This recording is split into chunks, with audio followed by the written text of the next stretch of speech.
Hi, hello all. Welcome back to our YouTube channel, The Concept Coach, where learning becomes understanding. మనం మనం ఈ గవర్నమెంట్‌లో first పార్ట్‌లో మనం ఏమేమి మాట్లాడుకున్నామంటే, గవర్నమెంట్ యొక్క రోల్ ఏదైతే ఉందో వాటి గురించి డిస్కస్ చేసుకోవడం జరిగింది. అండ్ అదేవిధంగా ఆర్గాన్స్ ఆఫ్ గవర్నమెంట్ 3 ఆర్గాన్స్ అయితే ఉంటాయి. వాటి గురించి కూడా మనం మాట్లాడుకోవడం జరిగింది. ఆ 3 ఆర్గాన్స్ ఏమేమంటే మనం లెజిస్లేచర్, ఎగ్జిక్యూటివ్ అండ్ జ్యుడిషియరీ అని చెప్పి మాట్లాడుకోవడం జరిగింది. నెక్స్ట్ మనకి టైప్స్ ఆఫ్ గవర్నమెంట్‌లో మోనార్చియల్ గవర్నమెంట్ అండ్ అదేవిధంగా డెమోక్రటికల్ గవర్నమెంట్ అంటే ఏంటిదనేది మనం డిస్కస్ చేసుకుందాం. సో, ఈ వీడియోలో రిమైనింగ్ టైప్స్ ఆఫ్ గవర్నమెంట్ ఏవైతే ఉన్నాయో అవి డిస్కస్ చేసుకుందాం. అండ్ అదేవిధంగా రూల్ ఆఫ్ మెజారిటీ అంటే ఏంటిది? లెవెల్స్ ఆఫ్ గవర్నమెంట్ ఏమేమి ఉన్నాయనేసి మనం మాట్లాడుకోవడం అయితే జరిగింది. ఓకేనా? టాపిక్‌లోకెళ్ళిపోదాం. టాపిక్‌లోకెళ్ళే ముందు మనకందరికీ ఒక question. Is India A direct democracy are indirect democracy? మన భారతదేశంలో డైరెక్ట్ డెమోక్రసీ ఉందా? లేకపోతే ఇండైరెక్ట్ డెమోక్రసీ ఉందా? ఖచ్చితంగా కామెంట్ చేయండి. ఓకేనా? లేకుంటే ఈ వీడియోలోనే మనం డిస్కస్ చేసుకోవడం జరుగుతుంది. ఇక్కడ చూసుకుంటే first of all what is direct democracy? ఈ డైరెక్ట్ డెమోక్రసీలో పీపుల్ డైరెక్ట్‌లీ పార్టిసిపేట్.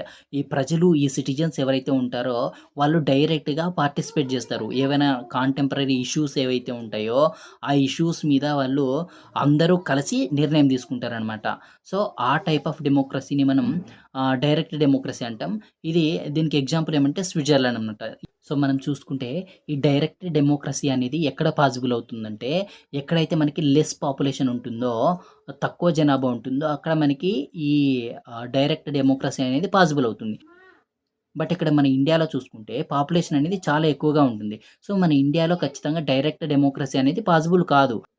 సో, చూసుకుంటే ఈ క్వెషన్‌కి ఆన్సర్ ఏందంటే ఇండైరెక్ట్ డెమోక్రసీ. మన భారతదేశంలో ఇండైరెక్ట్ డెమోక్రసీ అయితే ఉంది. సో, దానికి మనకి రీజన్ తెలుసు. హైయెస్ట్ పాపులేషన్ ఉండటం వల్ల డైరెక్ట్ డెమోక్రసీ పాసిబుల్ కాదు కాబట్టి మన ఇండియాలో ఇండైరెక్ట్ డెమోక్రసీ ఉంది.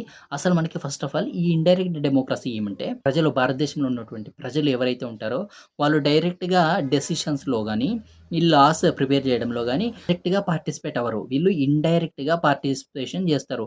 అది ఎట్లంటే ఫస్ట్ ఈ సిటిజన్స్ అందరూ ఫస్ట్ ఎలక్షన్స్‌లో వాళ్ళకి కావాల్సినటువంటి ఒక రిప్రజెంటేటివ్‌నైతే ఎన్నుకోవడం జరుగుతుందనమాట.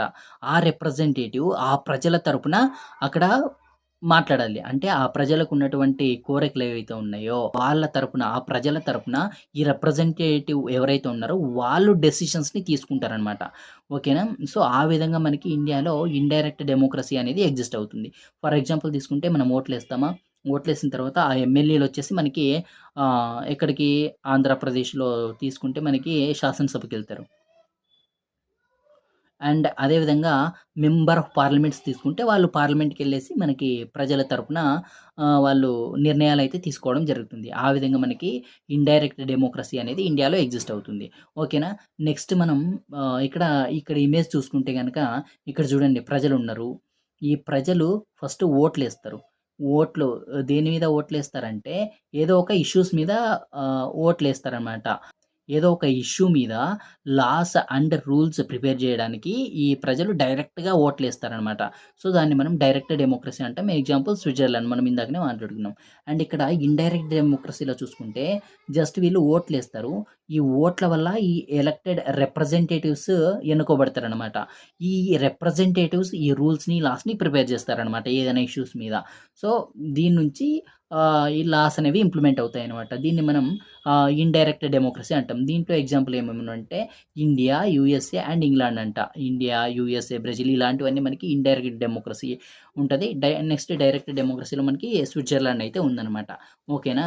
నెక్స్ట్ మనం చూసుకుంటే రూల్ ఆఫ్ మెజారిటీ అంటే ఏంటిదో మాట్లాడదాం. రూల్ ఆఫ్ మెజారిటీ అంటే రూల్ ఆఫ్ మెజారిటీ అనేది కీ ప్రిన్సిపుల్ ఇన్ డెమోక్రసీ. ఇక్కడ రూల్ ఆఫ్ మెజారిటీ అంటే మాక్సిమం మనం సింపుల్ మెజారిటీ తీసుకుంటాం. ఇక్కడ సింపుల్ మెజారిటీ ఏమంటే ఇక్కడ మనకి సింపుల్ మెజారిటీ ఏమంటే, సో, మనకి 100% జనాభా ఉంటే 50% ప్లస్ 1 ఒక్క ఓటు ఇప్పుడు 100 మంది జనాభా ఉన్న ప్లేస్‌లో 50 మంది కంటే ఒక్కరు ఎక్కువ ఓటున్నా సరే వాళ్ళే సీఎం అనమాట. చీఫ్ మినిస్టర్ లేదా ప్రైమ్ మినిస్టర్ అనమాట. సో, దాన్ని మనం సింపుల్ మెజారిటీ అంటాం. సో, దీనివల్ల ఏమవుతుందంటే రిమైనింగ్ 49% ఎవరైతే ఉంటారో వాళ్ళని కూడా దృష్టిలో పెట్టుకొని అపోజిషన్ పార్టీ అంటాం గదా!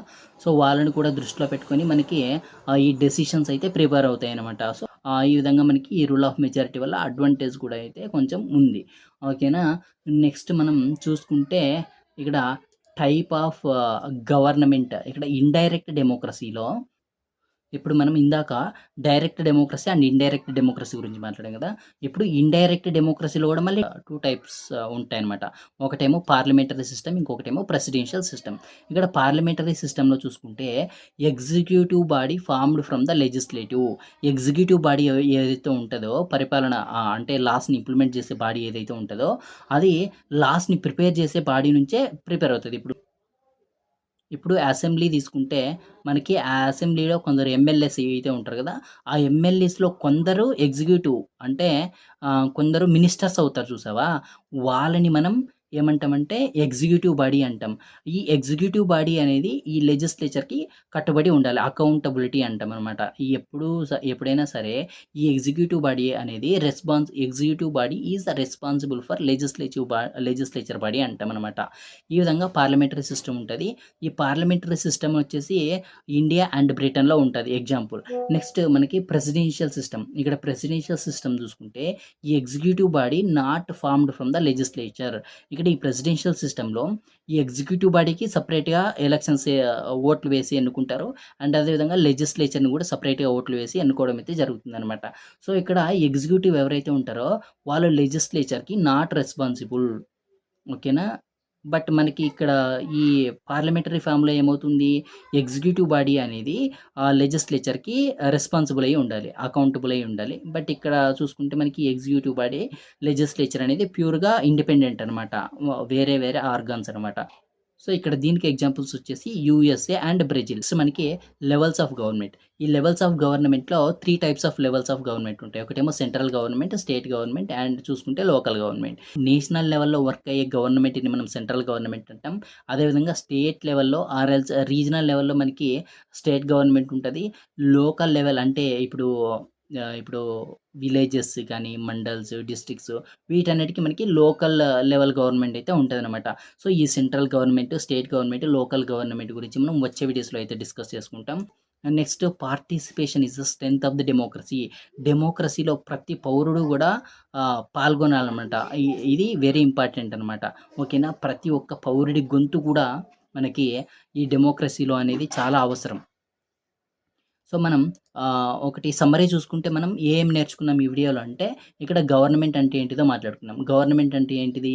రూల్స్‌ని మేక్ చేసి అండ్ పీపుల్‌ని సర్వ్ చేస్తదనమాట. అంటే makes rules and serve people. And legislature అంటే ఏంటిదంటే లాస్‌ని ప్రిపేర్ చేస్తది. ఎగ్జిక్యూటివ్ అంటే లాస్‌ని ఇంప్లిమెంట్ చేస్తది. జ్యుడిషియరీ అంటే జస్టిస్‌ని ప్రొవైడ్ చేస్తది. మోనార్చీ అంటే ఏంటిది? కింగ్ ఆర్ క్వీన్ అనమాట.